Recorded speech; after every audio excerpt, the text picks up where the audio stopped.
Hello friends, good morning. आपके अपने YouTube channel success study circle में मैं योगेंद्र हार्दिक स्वागत करता हूं। जो इस चैनल पे नए हैं वो प्लीज़ चैनल को सब्सक्राइब करें और हमारी वीडियो की नोटिफिकेशन सबसे पहले प्राप्त करने के लिए बेल आइकन ज़रूर दबाएं। तो दोस्तों, आज है 19 सितंबर। तो हम 19 सितंबर के जितने भी इंपॉर्टेंट क्वेश्चन बनते हैं उनके बारे में चर्चा करेंगे। तो चलते हैं आज के हमारे पहले प्रश्न पर। आज का हमारा पहला प्रश्न है, अंतर्राष्ट्रीय ओजोन परत संरक्षण दिवस कब मनाया जाता है? तो ये मनाया जाता है 16 सितंबर को, यानी कि ऑप्शन बी हमारा राइट आंसर होगा। और जो ओजोन परत गैस है वो एक नाजुक परत है जो पृथ्वी को सूर्य की किरणों के हानिकारक प्रभाव से बचाने का काम करती है और इस प्रकार यह पृथ्वी पर जीवन को संरक्षित करने में अहम भूमिका भी निभाती है।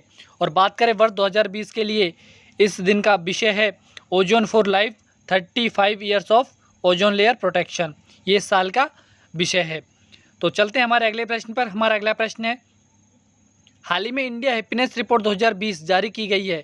इस रिपोर्ट के अनुसार सबसे हैप्पीनेस राज्य कौन सा घोषित किया गया है? तो ये किया गया है मिजोरम, यानी कि ऑप्शन बी हमारा राइट आंसर होगा।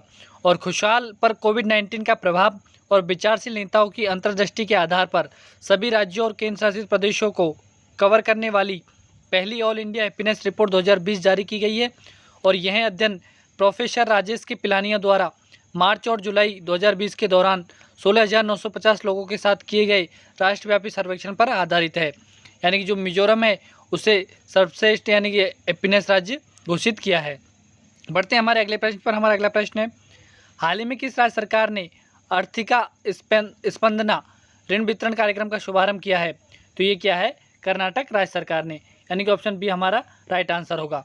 और इस योजना के तहत कृषि क्षेत्र में 15,300 करोड़ रुपए का वितरण किया जाएगा, जबकि गैर कृषि क्षेत्र के लिए 24,000 करोड़ रुपए की राशि रखी जाएगी। और मुख्यमंत्री ने 50 लाभार्थियों को ऋण का चेक सौंपकर कार्यक्रम का शुभारंभ किया है। और उन्होंने सहकारी संस्थाओं को यह ऋण कोविड-19 और बाढ़ के समय लोगों की मदद करने के लिए दी है। तो इतना आप इस प्रश्न के बारे में याद रखना। चलते हैं हमारे अगले प्रश्न पर। हमारा अगला प्रश्न है, अपना घर ड्रीमज होम लोन योजना का शुभारंभ हाल ही में किस बैंक ने किया है? तो ये किया है ICICI बैंक ने, यानी कि ऑप्शन डी हमारा राइट आंसर होगा। और यह योजना दिल्ली के अनधिकृत क्षेत्र के कुशल मजदूरों जैसे इलेक्ट्रीशियन, मैकेनिक, पेंटर, किराना स्टोर मालिकों आदि के लिए प्रारंभ की गई है। इस योजना में 2 लाख रुपये से 50 लाख तक का ऋण दिया जाएगा। और यह योजना उन सभी दस्तावेजों के बिना अधिकृत क्षेत्र के लोगों को ऋण सुविधा देगी जिनकी ज़रूरत किसी अन्य फाइनेंसिंग जो संस्थान है उससे ऋण प्राप्त करने के लिए पड़ती है। उनके बिना ही ICICI फाइनेंस बैंक ऋण देने की ये सुविधा उपलब्ध करवाएगा। तो बढ़ते हैं हमारे अगले प्रश्न पर। हमारा अगला प्रश्न है, IMD ने हाल ही में ग्लोबल स्मार्ट सिटी इंडेक्स 2020 जारी की है। इस इंडेक्स में भारतीय शहरों में से कौन सा शहर शीर्ष पर रहा है? तो ये रहा है हैदराबाद शहर, यानी कि ऑप्शन सी हमारा राइट आंसर होगा। और इसको रैंक मिली है 85, यानी कि 85वीं रैंक इसने इसमें प्राप्त की है। और बात करें इसमें शीर्ष पे, तो इसमें शीर्ष पे रहा था सिंगापुर। ठीक है, तो यह सूचकांक आर्थिक और तकनीकी डेटा और वहाँ नागरिकों की धारणा कि उनके शहर कितने स्मार्ट है के आधार पर शहरों को रैंक प्रदान करता है। और सूचकांक में सिंगापुर शीर्ष स्थान पर है, उसके बाद हेलेंसिकी और यूरिक शीर्ष 3 स्मार्ट शहरों के रूप में शामिल है। तो इतना आप याद रखना। बढ़ते हैं हमारे अगले प्रश्न पर। हमारा अगला प्रश्न है, किस देश के सुल्तान की अध्यक्षता में वीडियो कॉन्फ्रेंसिंग के माध्यम से G20 देशों की पर्यावरण मंत्री स्तरीय बैठक आयोजित की गई है? तो यह की गई है सऊदी अरब की, यानी ऑप्शन बी हमारा राइट आंसर होगा।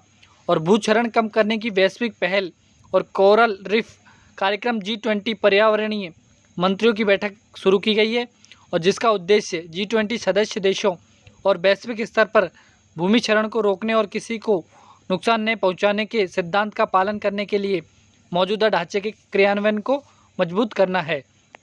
तो इतना आप याद रखना।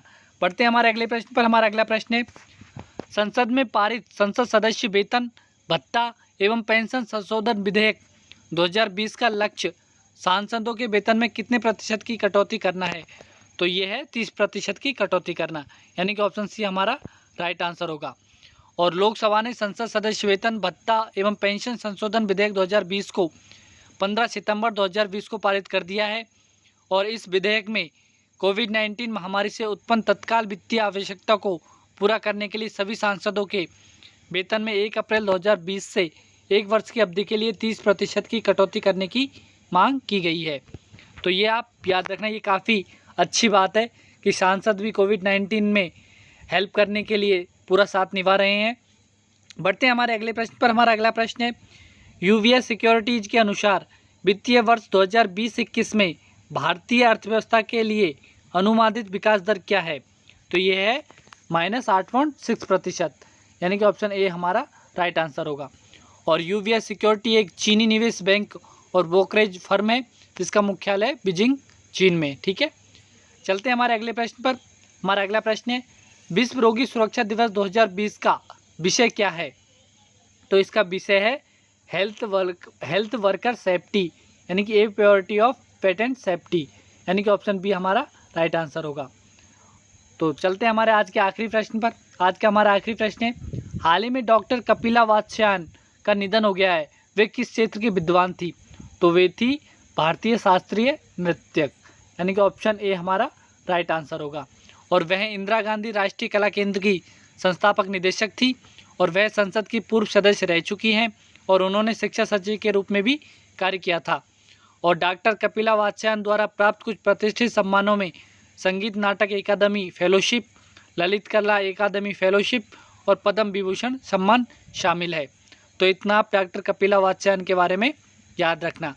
तो दोस्तों आज के लिए इतना ही, कल फिर नए प्रश्नों के साथ आपसे मुलाकात करेंगे। तब तक के लिए धन्यवाद।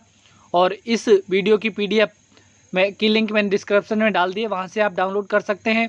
और अन्य हमारे वीडियो की PDF प्राप्त करने के लिए हमारे Telegram channel success study circle join करें। वहाँ पर आपको डेली करंट अफेयर्स की वीडियो और अन्य वीडियो की PDF भी प्राप्त हो जाएगी।